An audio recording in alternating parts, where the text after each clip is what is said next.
Do you guys ever wonder how stuff is made? Yeah, or where it comes from? We should find out. Let's go. I like the creativity of being able to make stuff, and then it's kind of neat too, like when you get on an airplane and know that a lot of these parts that are in the airplane are things that we've made. I wonder what types of machines they use for that. Excuse me, 3 steps in the machining this part.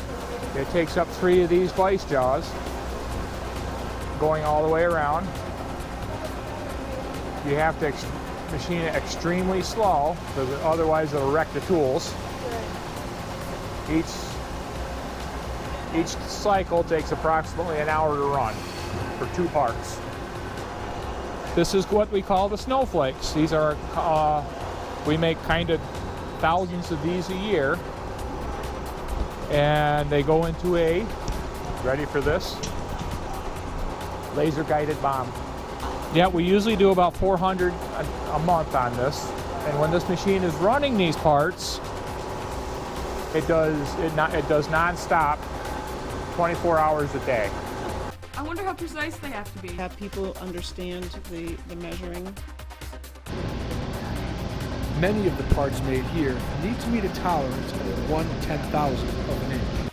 I wonder what it takes to work there. How many years of college do you have to get? How much skills do you have to have? Probably a lot. First of all, you want somebody who has a good work ethic. So that involves integrity, that involves knowing how to put your best foot forward, to give it a good try, to show up on time, to work diligently, to communicate back and forth with questions, with answers.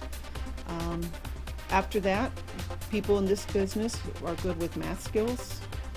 We use a lot of computers, so computer skills are helpful. Man, that stuff was really cool. So now we know what everything is made out of. I'm glad we could find the answers to our questions. Yeah, me too.